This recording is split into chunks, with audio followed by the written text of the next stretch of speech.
Hemoglobin is essential for the normal oxygen delivery to the tissues. It is present in erythrocytes in that much content that it can alter the RBC morphology. Our topic of discussion today are the disorders of hemoglobin, or in other words, which are classified under the term hemoglobinopathies. Hemoglobinopathies are generally defined as the disorders regarding the structure, function, or the production of the hemoglobins. So let's get into the details of the lecture. As it is a very extensive topic and a lot of various disorders come under the umbrella of hemoglobinopathies, so we are going to divide the lecture into two parts. In this first part of today's lecture, we are going to discuss majorly the RBC morphology disorders like the sickle cell anemia, and in the latter part, we are going to discuss about the disorders affecting the globin chains, for example, the thalassemias or the various variants of hemoglobin. So let's start with the basics. As we all know that hemoglobin is basically composed of heme and globin parts. Globin is composed of the amino acid or the protein portion, whereas heme is basically made up of iron and protoporphyrin. Protoporphyrin is a product of the porphyrin metabolism, and it basically occurs inside the heme formation basically occurs inside the mitochondria of the developing erythrocytes. So any disorder that can alter either an iron availability or availability of the protoporphyrin can lead to abnormality in the heme formation and can further lead to hemoglobin abnormality. On the other hand, any abnormality with the globin chain formation, for example in thalassemias, it can also lead to hemoglobinopathies. We discussed about the iron deficiency anemia in the previous lectures, and in iron deficiency anemia, we have unavailability of iron to combine with the protoporphyrin, and that eventually leads to an anemia. So hemoglobinopathies, when it's in their sphere forms, all of them lead to anemia. There are various forms of anemia. Normally, the anemia generally is a normocytic normochromic anemia, but if it is a globin chain disorder, for example, thalassemia, then it can also be a microcytic hypochromic anemia. Let's talk about the physiology of hemoglobin in just slight detail. As we all know, that there are four globin chains which are formed in the hemoglobin. There are three major types of hemoglobin. During the embryonic and the fetal life, in the early embryonic life, there are various different forms of hemoglobin. Then in the latter part of the pregnancy, when the fetus is developing, and then after the delivery, the hemoglobin F is the major or the predominant hemoglobin in the fetus. Hemoglobin F is majorly made up of 2 alpha chains and 2 gamma chains. It has a high affinity for oxygen because it does not bind to 3-BPG, as it is shown here, very efficiently. So because of the high affinity for oxygen of the HbF or the fetal hemoglobin, it can extract oxygen from the mother's blood, which is essential for the development of the fetus and oxygen delivery to the fetus.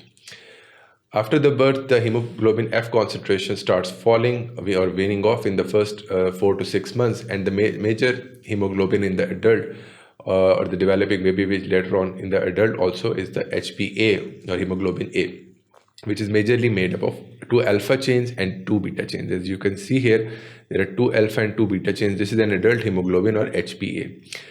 HbA2 is another variant of hemoglobin which is composed of 2 alpha and 2 delta chains, but it is present in about 1 to 2% in a normal population. So 97% of hemoglobin in an adult is the hemoglobin A, which has 2 alpha and 2 beta chains. 2% of the hemoglobin is hemoglobin F, and 1% is the hemoglobin A2. This is the normal distribution of the hemoglobin in the body. The major function of the hemoglobin is to carry out or transport the oxygen molecules from the pulmonary vasculature to the various tissues in the body. The affinity of the hemoglobin for the oxygen, or the affinity of the heme molecule which attaches the hemoglobin, as shown here. This red point part is the heme molecule, this is the globin chain, and this green part shown here is the oxygen molecule which attaches to the hemoglobin. Now, hemoglobin basically shows two very unique functioning. One is called positive cooperativity and allosteric integrity. The positive cooperativity means that when one molecule of hemoglobin attaches the oxygen, it increases the affinity of the other molecules to attach the oxygen. This is shown here in the form of this curve, the hemoglobin oxygenation curve. On the x-axis, we can see the partial pressure of oxygen or the oxygen which is dissolved in the plasma. And on the y-axis, we have the percent saturation of hemoglobin.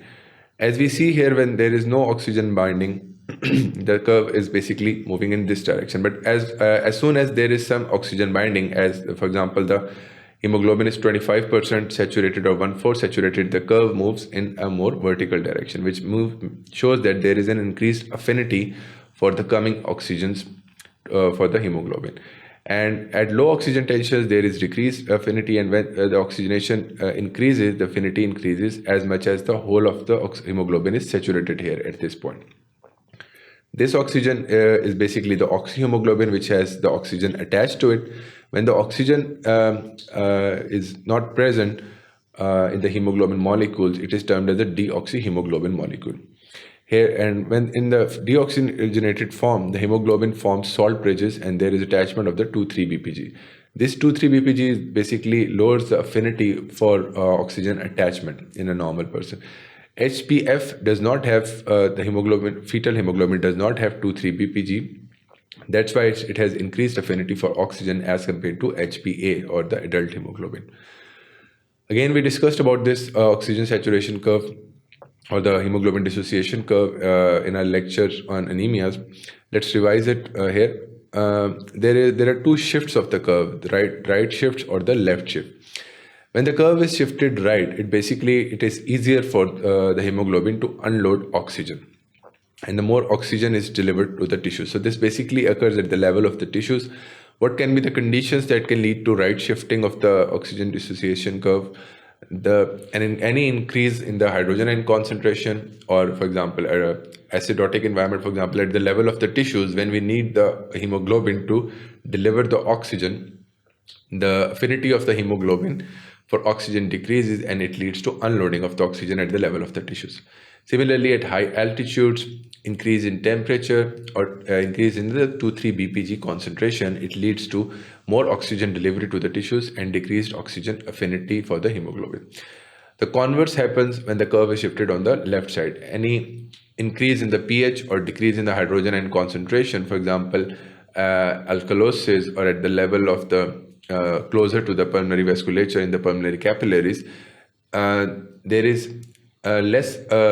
greater affinity for oxygen for the hemoglobin molecule, and it leads to less oxygen delivery to the tissues. So the converse of all the factors which were leading to the oxygen loading in the right shift, for example, a decrease in the 2,3-BPG concentration, a decrease in the temperature or hypothermia, or an increase in the pH or alkalosis, leads to greater affinity of the oxygen for hemoglobin and less oxygen delivery. This primarily happens at the level of the tissues, and the right shift primarily happens at the level of the tissues, and the left shift primarily happens at the level of the lung vasculature. So with the help of this curve, we can physiologically very easily understand how oxygen how is delivered by the hemoglobin. And these are the various variants of the hemoglobin. Based on this background knowledge about the physiology, let's talk about the hemoglobinopathies. Hemoglobinopathies, as I told you, is any abnormality in the structure, function, or the production of the hemoglobin. So based on these different types, we have classified the hemoglobinopathies as follows. It can either be a structural hemoglobinopathy with any structural abnormality. It can either be a thalassemia, which is also a type of a structural variant, but it specifically involves the globin chains, the alpha, beta, or the delta chains. There are a few variants of the thalassemia which are termed under the umbrella of thalassemic hemoglobin variants. These are different from the regular alpha and beta thalassemias. Then in certain conditions, there can be a persistence of fetal hemoglobin. It is also a rare disorder, but it is also a type of hemoglobinopathy. And then there can be some acquired disorders which are acquired because of some toxic insult or because of certain drug use that can lead to an acquired disorder and acquired malfunctioning in the hemoglobin or normal oxygen transport. So let's talk about the structural hemoglobinopathies. They can either be an abnormal hemoglobin polymerization, or there can be an altered oxygen affinity because of either 2,3 BPG bending or any abnormality in the structuring. In the thalassemia, we have two major types: the alpha thalassemias, which have an abnormality with the alpha globin chain, or the beta thalassemias with the beta globin chain abnormalities. Similarly, there are a few combinations of these abnormalities which are basically termed under the variants, like HPE, HP constant spring, HP lepore. These are very rare disorders, and you are not likely to see them either on the examination or in general practice. But these are something which you should be aware of. But the major ones which we have to concentrate on are the alpha and the beta thalassemias. Similarly, there can be a hereditary persistence of fetal hemoglobin, and in the acquired hemoglobinopathies, because of certain we use, for example, the benzo drugs or the nitro drugs used for cardiology, they can lead to oxygenation of the iron and lead from Fe plus 2 to the Fe plus 3, and that Fe plus 3 basically, when it incorporates into the hemoglobin molecule, it leads to methemoglobin formation. Methemoglobin basically has very high affinity for oxygen, and it is not able to transport the oxygen needed for the tissues. Similar thing happens with the sulfhemoglobin, where there is a sulfide bond which forms among the globin chains. Carboxyhemoglobin and carbon monoxide poisoning can also lead to these abnormalities.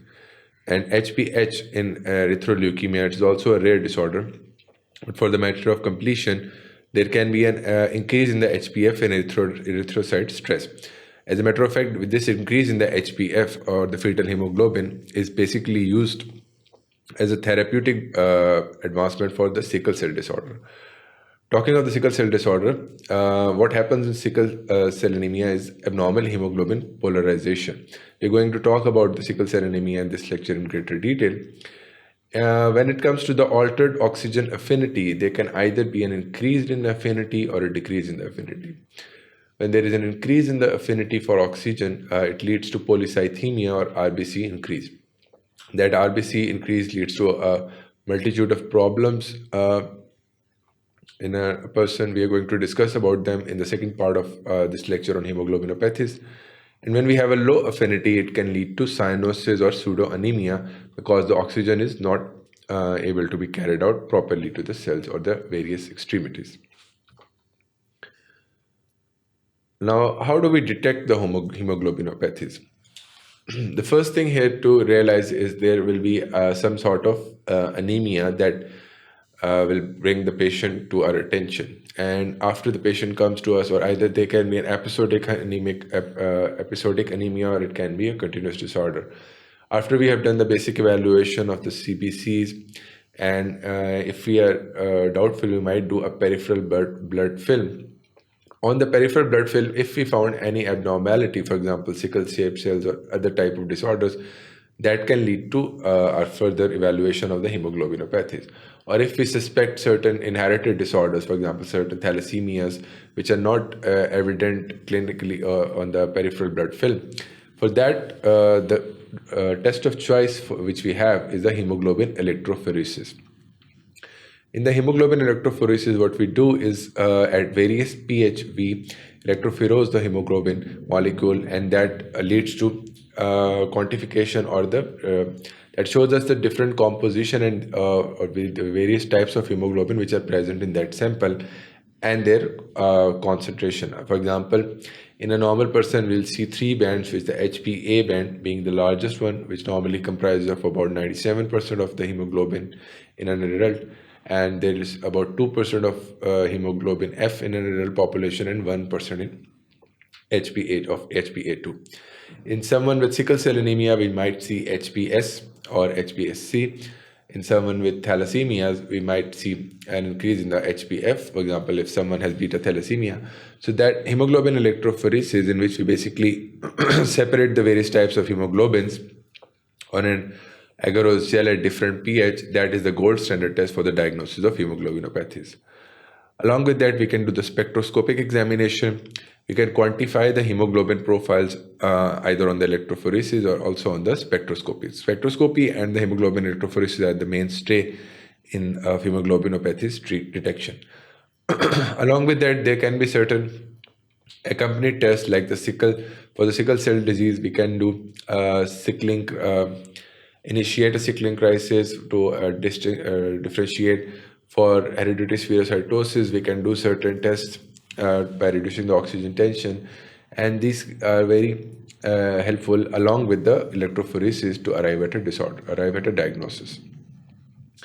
Now, our major topic of today's lecture is the sickle cell anemia, or the various types of sickle cell crisis. So let's talk about what are the sickle cells. Sickle cells and how do they form? Sickle cells, as the name is explanatory, is basically an abnormal shape of the RBCs, which is formed because of the polymerization of the underlying hemoglobin in the RBCs. How does this polymerization occur, and why does this occur is the basic pathophysiology, and how does that cause changes. The basic abnormality in sickle cell anemia is that in the beta globin chain at the sixth level of the sixth chromosome, there is a point mutation which leads to substitution of valine for glutamic acid at the beta globin chain. So that placement of the valine amino acid in place of the glutamic acid can lead to hemoglobin polymerization, especially when there is decreased oxygen tension. If there is normal oxygen tension, then there is no problem. And if this point mutation occurs in less than 50% of the hemoglobin molecules, then also there is no clinically evident anemia and there is no clinical problem.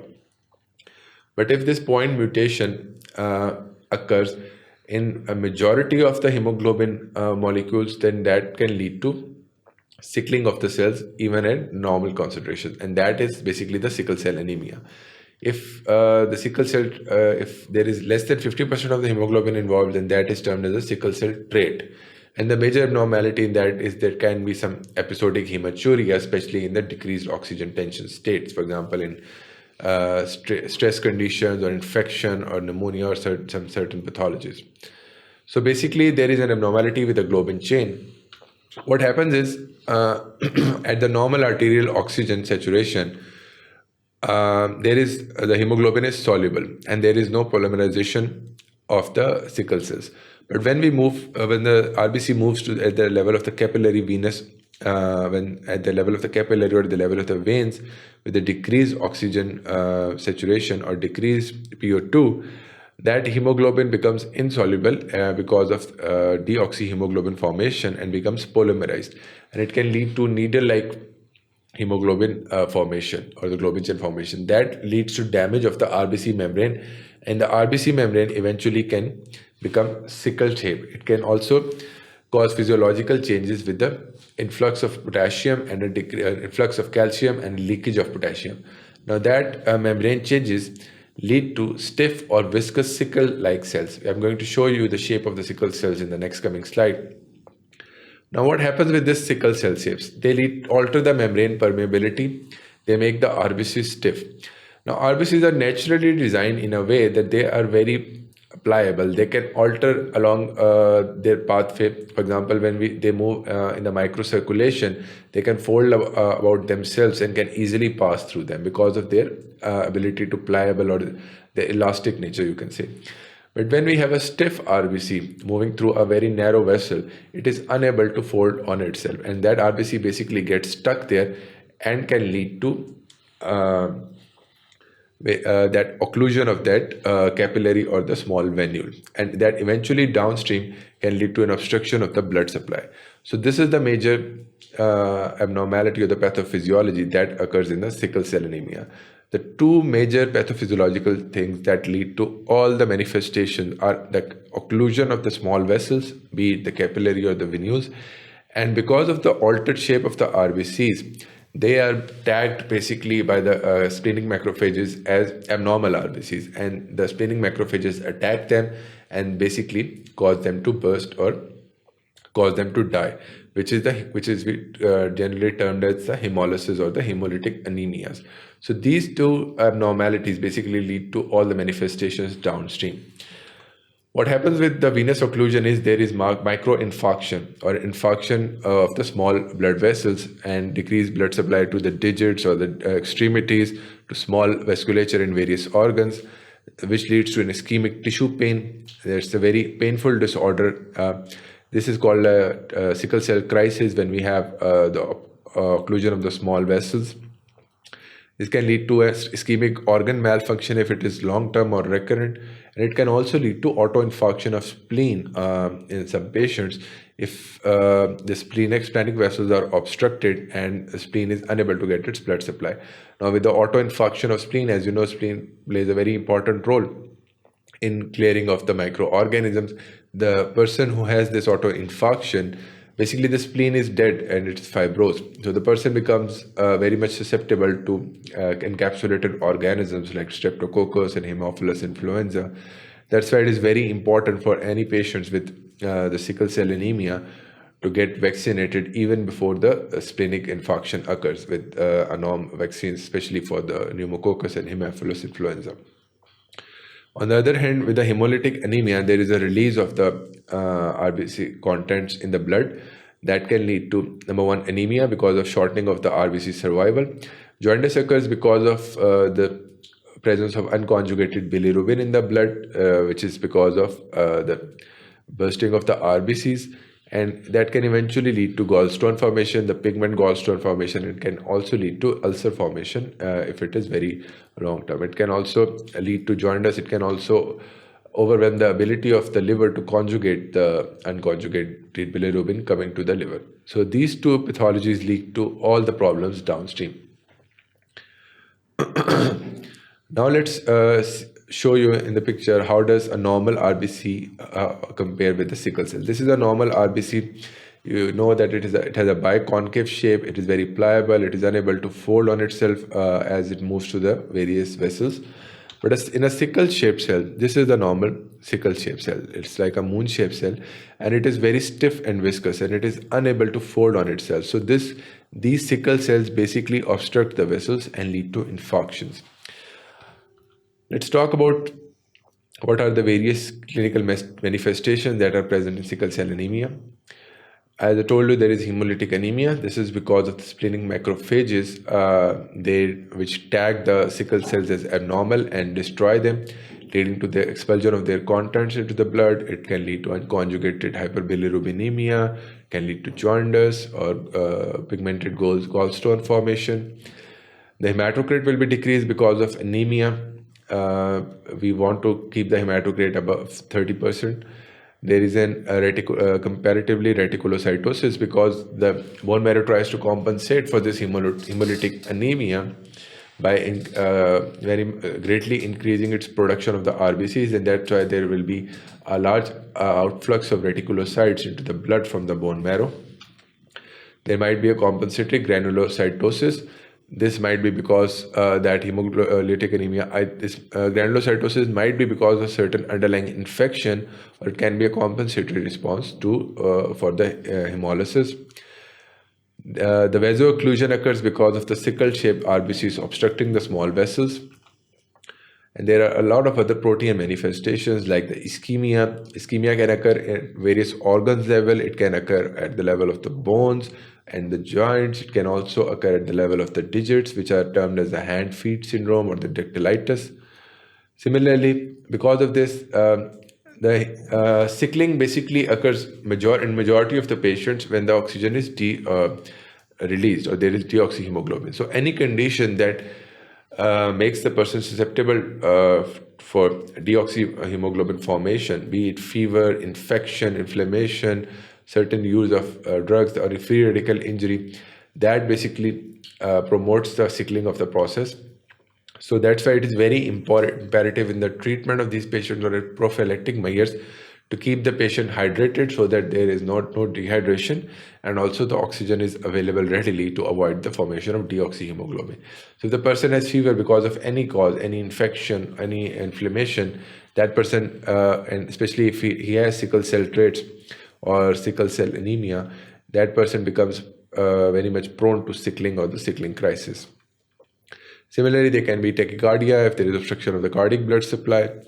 Anxiety can develop if at the level of the brain, the cerebral vessels are occluded. It can lead to even stroke or very micro-occlusive crisis, or there can be cognitive abnormalities like anxiety or depression. Hypoxia can develop if the pulmonary capillaries are obstructed, or if there is obstruction or of the pulmonary capillary interface. Splenic sequestration crisis is one important thing to realize. What happens with splenic sequestration is that the splenic venous blood supply gets obstructed with this sickle cell. So the whole blood or body's blood basically gets obstructed when passing through the spleen.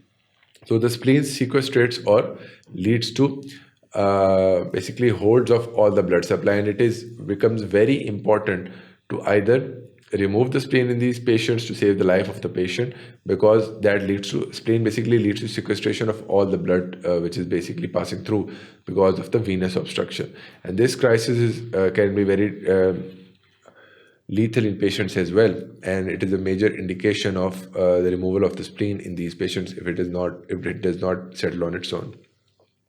Similarly, at the level of the cerebrum, there can be a stroke or a vaso-occlusive crisis because of obstruction of the blood supply to the brain.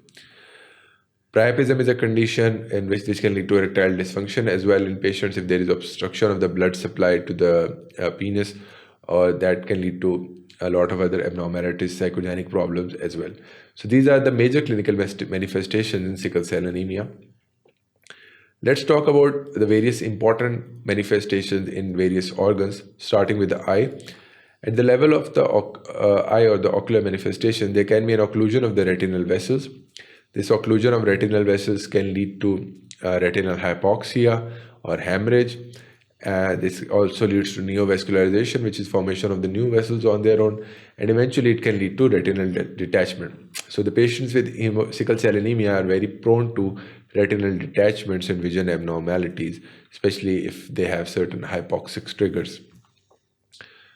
If we talk about the kidneys are the generally initially in the few years back, the patients with well-developed sickle cell anemia, they were not able to go through the lengths of the 5th or 6th decades. But with the advancement in technology and newer treatment options, these patients generally go in their 5th and 6th decades of life. So eventually, as they old, there can be a lot of newer manifestations which were not present in the younger population, like the renal manifestations. And the renal manifestations are one of the more common ones and one of the most common causes of morbidity or mortality in these patients.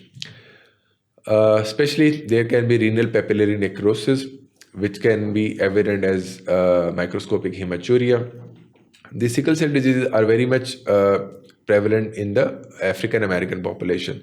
So if you have an African American patient who has unexplained hematuria, you should always do a sickle cell screen.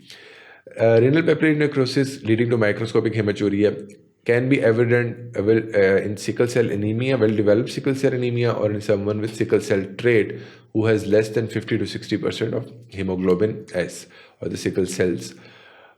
Someone with sickle cell trait will not have an anemia or any other abnormality, and the person will be asymptomatic, and this might be an accidental discovery on a routine test, but they can have episodic hematuria, especially in the states of hypoxia or when the oxygen tension is not present.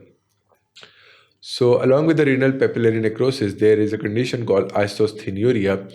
The word isosthenuria basically means that the ability of the kidney to dilute or concentrate the urine is lost. So the kidney's ability to basically alter the urine concentration, that is basically lost. So this is also an advanced condition and can lead to a lot of electrolyte abnormalities. And if the sickle cell anemias, the sickle cell crises are recurrent and occur over a long period of time, eventually can lead to renal failure, and the patient might have to go on transplant or dialysis. Renal failure is one of the most common causes of death in patients in adult population with sickle cell anemia. At the level of the bone and joints, what can go wrong is there is bone and joint ischemia because of the occlusion of the blood supply. There can be an aseptic necrosis of the femoral head because the femoral head has a very limited blood supply, and if there are not a lot of anastomosis there. So if that blood supply is occluded, that can lead to an aseptic necrosis. The humeral head can also get necrosed. There can be chronic arthropathies or joint disorders because of repeated sickling episodes. There can be osteomyelitis, which is infection of the bone. Osteomyelitis, these patients with sickle cell anemia, they're very prone to osteomyelitis with Salmonella species, because which is a rare thing, because normally the most common organism causing osteomyelitis is Staph aureus. But in these patients with sickle cell anemia, there is osteomyelitis because of Salmonella, and the second most common cause of osteomyelitis is the Staph aureus. There can be a hand-foot syndrome, which is because of occlusion of the blood vessels leading to the digits, because these are very smaller blood vessels that supply the extremities of the digits of the hands and the foot, and they can easily get occluded by the sickle RBCs. And there can be eventual leg ulcers formation because of repeated episodes of sickling of the leg blood supply, or if there is a backup of blood because of occlusion of the toes and the digits. So these backup can eventually lead to ulcers formation. Let's talk about the pulmonary manifestations. Pulmonary manifestations can, if because of occlusion of the blood supply, there will be hypoxia, and that promotes a very good environment for any type of infection. So the patient can develop pneumonia. There will be chest pain. The chest pain crisis, or the sickle cell chest pain crisis, is one of the most common types, and it is very painful for the patient because of occlusion of blood supply either to the heart or to the pulmonary vasculature. There will be tachypnea or increase in the respiratory rate. The patient might have cough. That is basically classified. All these terms are classified under the acute chest syndrome designation. The arterial oxygen desaturation occurs because if the sickle RBCs accumulate in the pulmonary vasculature, in the pulmonary capillaries, and destroy the pulmonary capillary interface for oxygenation, that can lead to desaturation. And eventually, the sickle RBCs can occlude the coronary vasculature, which can lead to myocardial ischemia. When the myocardial ischemia develops, we can have tachycardia and various other abnormalities, the ECG changes. There can be pulmonary embolism as well, especially if we have deep venous thrombosis accompanying the sickle cell crisis, or the pulmonary embolism in a patient with a history of sickle cell anemia can mimic an acute chest syndrome. So it is very important to differentiate the two on the basis of the various investigations. And in long-standing damage to the pulmonary vasculature, or the pulmonary capillaries, or the pulmonary arteries, it can the patient might develop pulmonary hypertension over the years, and that pulmonary hypertension eventually can lead to right heart failure or right heart enlargement and the various manifestations downstream. Let's talk about the brain or the nervous system, the CNS manifestations. As I told you that these patients are very prone to developing the cerebrovascular accidents or the stroke, especially if they obstruct the very smaller vessels. These can lead to lacunar infarctions initially, and then with passing age, a larger area of the brain can also be involved in these patients. Along with that, repeated sickling episodes can lead to CNS dysfunction, that is, the cognitive decline can develop over the years. These patients are also likely to present with anxiety and depression because of the repeated nature of these episodes, or the various pain episodes, the painful crises they repeatedly experience, that leads to a deranged quality of life and can also lead to a CNS dysfunction. Now let's talk about the diagnosis. How do we diagnose? Again, the major tool which we have is the hemoglobin electrophoresis, which is the diagnostic test of choice. This also gives us a good percentage of the various types of hemoglobin. For example, if the hemoglobin S is less than 50 or 60%, then that person basically has hemoglobin sickling trait and does not develop full sickling anemia. But if the hemoglobin concentration is greater than 60, hemoglobin S concentration is greater than 60 to 70, and it is a majority of the hemoglobin, that those patients can develop full-fledged sickle cell anemia. Hemoglobin electrophoresis can also give us the various sickling variants like the HPSC or other types. For example, in some patients we have an accompanying disorder of thalassemia with HPS. These can also be detected on the hemoglobin electrophoresis. Similarly, we can also induce sickling in patients under under hypoxic states to arrive at a diagnosis. This is basically a sickling challenge test on a repeated scale, which basically what we do here. Then again, mass spectroscopy is another alternative to hemoglobin electrophoresis, or it can be done along with the hemoglobin electrophoresis to increase our diagnostic yield. When we have established the diagnosis of sickle cell anemia, we might do a genotype of the family to make the certain other, for example, if a young adult is there and we diagnose him with sickle cell anemia, we might want to do his family tree to see that if any other family members are affected, or we might have to do a genotype of prospective partner of those patients, because if someone has a sickle cell trait and he marries someone with a sickle cell trait, then the developing offspring is likely to develop sickle cell anemia or has a chance of developing sickle cell anemia. Similarly, if we have repeated strokes or repeated cerebrovascular accidents, we might do Doppler flow carotid measurements to see the extent of the damage or the extent of the sickling. And the Doppler flow management can be done for the carotids and can also be done at the various level, at the level of the kidneys or the level of the legs, to assess the blood supply or the level of the sickling. The peripheral blood film is basically the first indicator of sickle cell anemia. For example, whenever the patient will present to us with episodic episodes of hemolytic anemia, and you suspect that patient might have sickle cell anemia, you'll do a CBC count to look for the anemia initially. Afterwards, you might do a peripheral blood film, and on the peripheral blood film, if you find these sickle-shaped RBCs like these, somewhere like these, so that basically is the first step of arriving at a diagnosis. And afterwards, you confirm your diagnosis with the help of hemoglobin electrophoresis. Now, there can be other cells here. For example, these RBCs, these are termed as target cells, and this is because of the excess of the membrane floating around inside the RBC. These cells can also develop Howell-Jolly bodies. These bodies are basically inclusions in the RBCs, and they basically signify the autosplenectomy or the inability of the spleen to clear off these cells. So the major ones are the sickle cells, or they can be associated target cells. But target cells are not specific to the sickle cell disorder, and they can be found out in alcoholism and certain other diseases as well. All right. So we have diagnosed the patient with sickle cell anemia. How do you treat this disorder? The two important things here to realize are prevention is better than cure.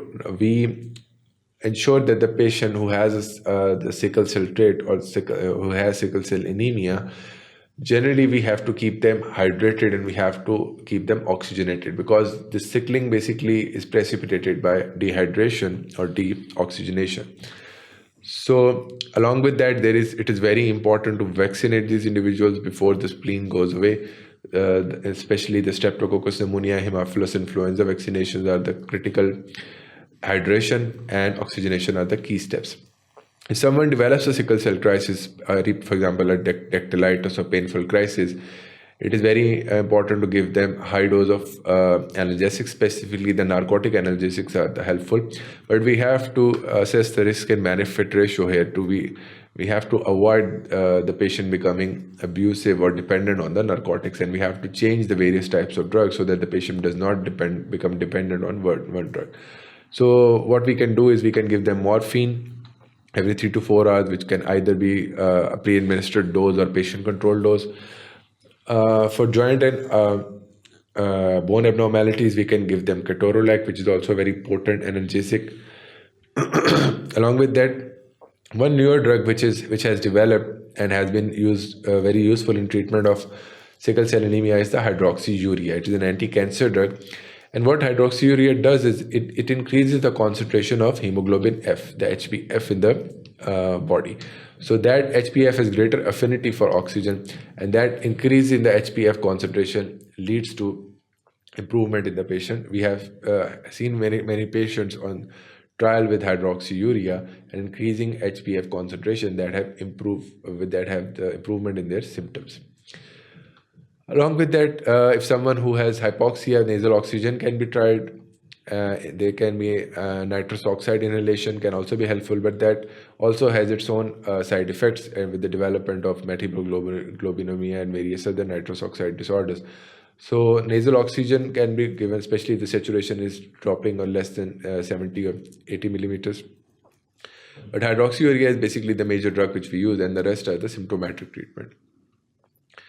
And on a longer scale or a broader perspective, the definitive cure is the bone marrow transplantation. But we reserve the bone marrow transplantation for patients which have either very persistent symptoms, for example, someone who has greater than 3 or 4 episodes of sickling crisis or the acute chest crisis in a year, or someone who is very young age, for example, a child, and they have a very good match for the donor.